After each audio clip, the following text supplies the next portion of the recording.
Fala galera, beleza? No vídeo de hoje vou ensinar vocês a fazer uma landing page. Vou explicar o meu raciocínio e vou mostrar as etapas que eu tive para chegar no resultado final.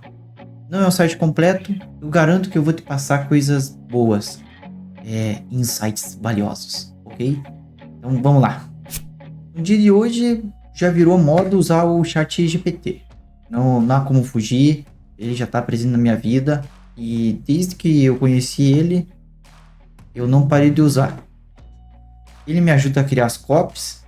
Ele não só ajuda a criar copy, também já me ajudou a criar código. Não vou mentir para vocês. Mas enfim. Por que a gente vai usar ele? Para criar a copy. Passando a instrução correta para ele, ele vai dar uma copy muito boa. Vai te passar ali as palavras corretas para conversar com o seu público. Só que, claro, antes de você vir aqui, é válido você fazer uma pesquisa, entender quem é o usuário do seu site, quem que é o cliente. Na minha landing page, a situação é a seguinte: eu tenho total liberdade para criar o que eu quiser. Então, digamos assim, o que eu colocar aqui vai combinar. Quando a gente está com um site de um cliente, a gente está limitado com o que o cliente passou. E a gente não tem tanta liberdade, digamos assim, para ficar inventando as coisas. É nesse caso. Isso que é legal de você criar projeto. Então, o que você fizer não vai estar errado. E como que eu sei que a copy tá boa? Começa analisando o briefing. O chat é uma inteligência artificial muito boa. Dá para confiar cegamente nele? Não. Vale a pena você analisar. Não deixe que ele crie tudo para você. Então, não jogue aqui para ele... Gere a cópia, você dá um Ctrl+C e cola lá. Vale a pena você avaliar. Vale a pena você mandar ele refazer. Então dê instrução. Gaste tempo dando a instrução correta para ele te passar o melhor resultado. Ok? Chegou aqui, tendo um briefing em mãos, depois uma reunião com o cliente, depois de ter analisado outros sites, meio que você tem uma ideia na tua cabeça. Isso é normal.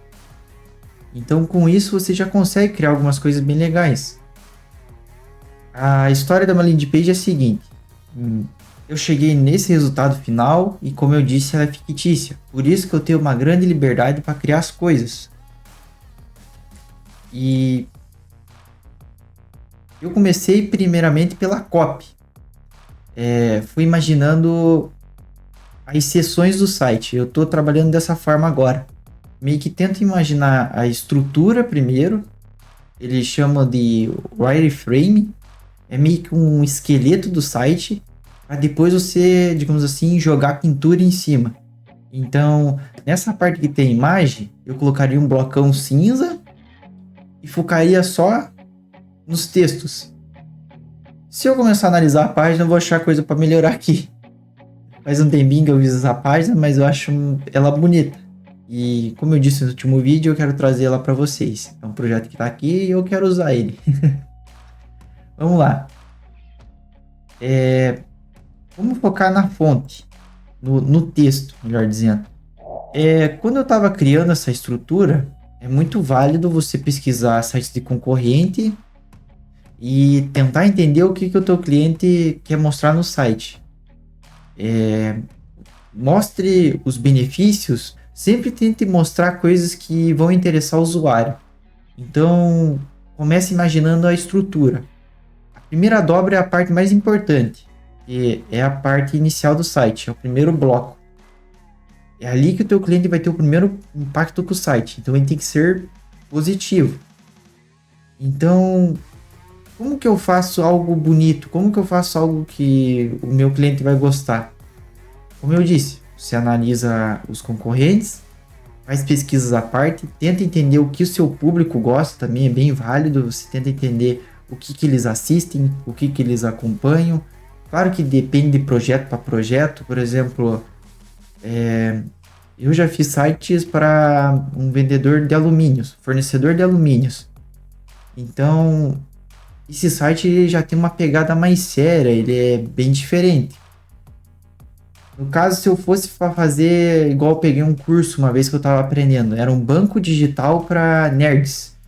Então já dá para ser algo mais criativo, algo mais fora da curva, algo descolado.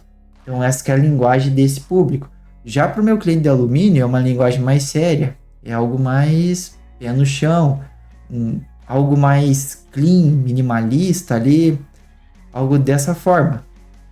E já o público nerd já dá para fazer o negócio mais crazy. Então é isso que eu quero passar para vocês. Uma das coisas que é importante também começar escolhendo, antes da copy, ou da estrutura, na verdade você pode fazer a estrutura por primeiro, mas eu gosto já de definir as fontes. Essa é a melhor combinação de fontes que eu pude usar? Eu confesso que eu fiz bem rápido a escolha dessas fontes. É recomendado? Não é.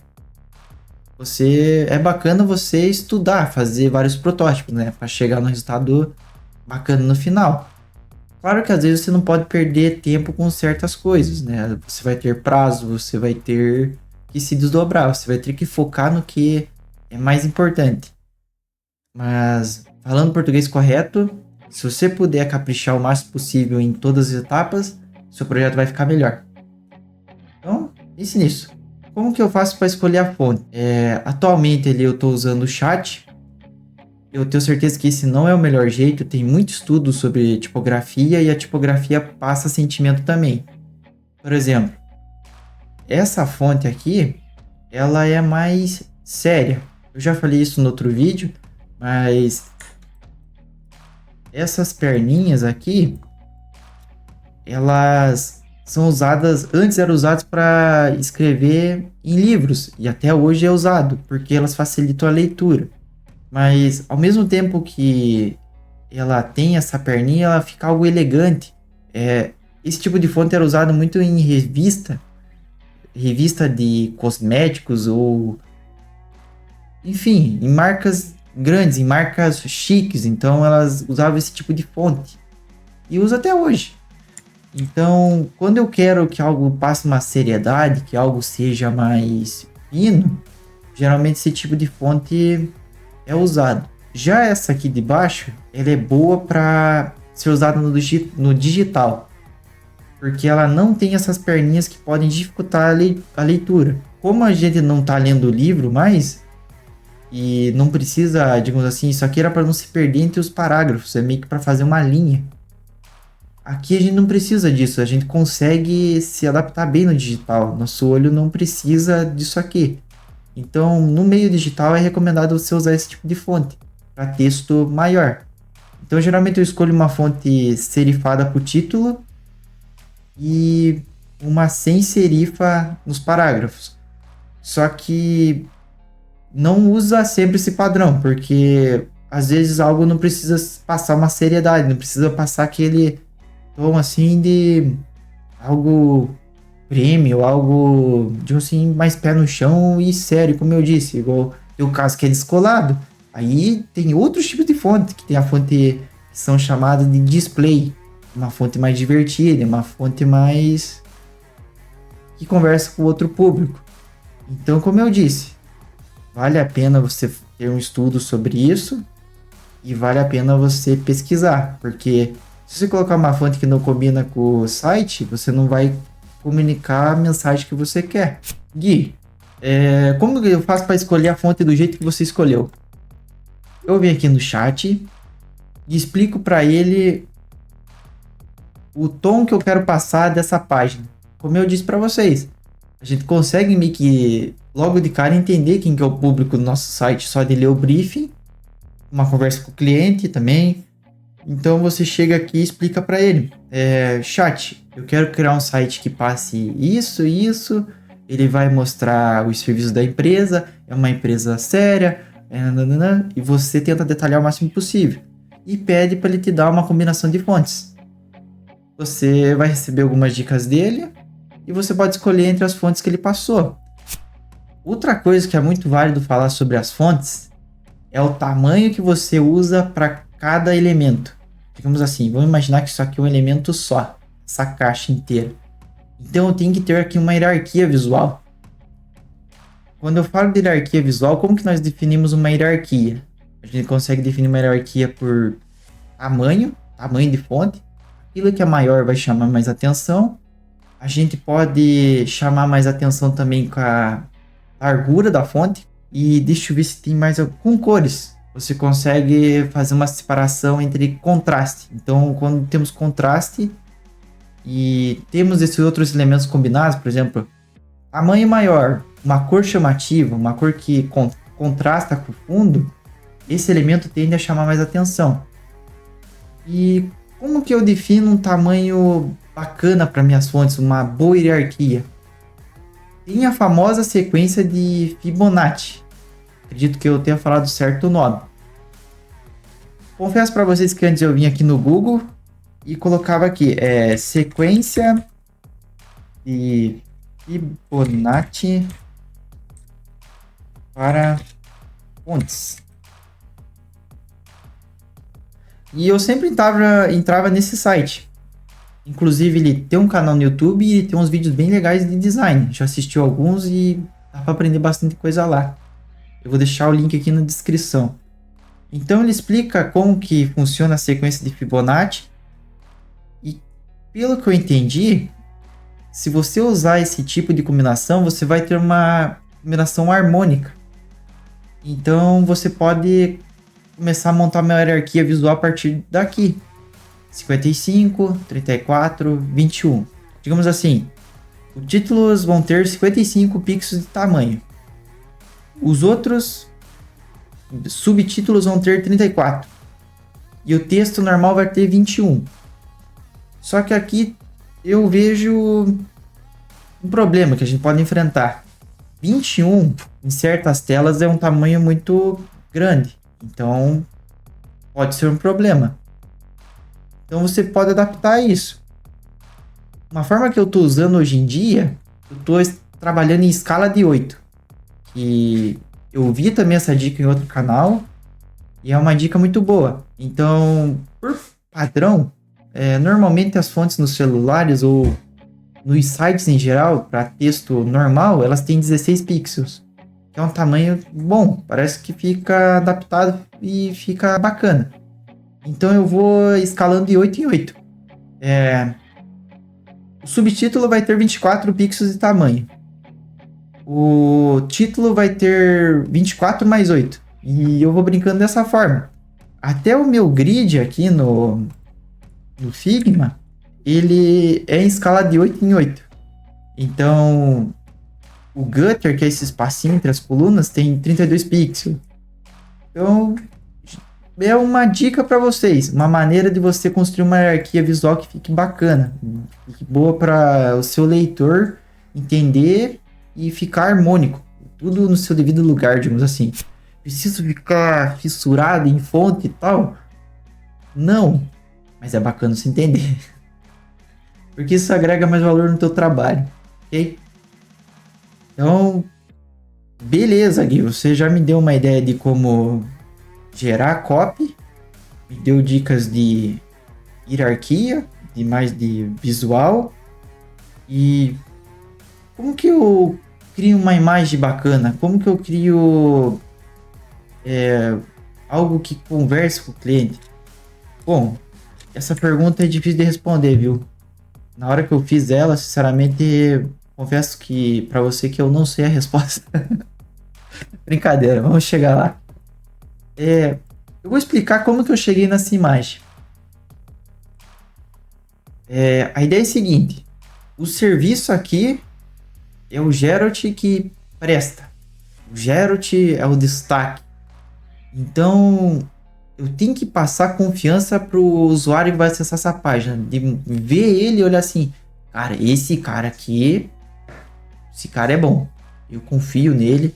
Esse cara aqui é minha salvação. Essa é a palavra. Esse cara aqui, ó, o serviço espetacular. Então, é muito comum em landing pages hoje no mercado ter essa luz aqui atrás. O que essa luz faz? Ela traz meio que um sentimento de esperança. Traz algo que aquele personagem ou aquele player, que eles falam dessa forma, é tua solução, a tua salvação. Ou que ele é bom, assim, ó. Então aquela luz ali atrás dá aquele... entenderam? Então, essa luz aqui é um elemento importante.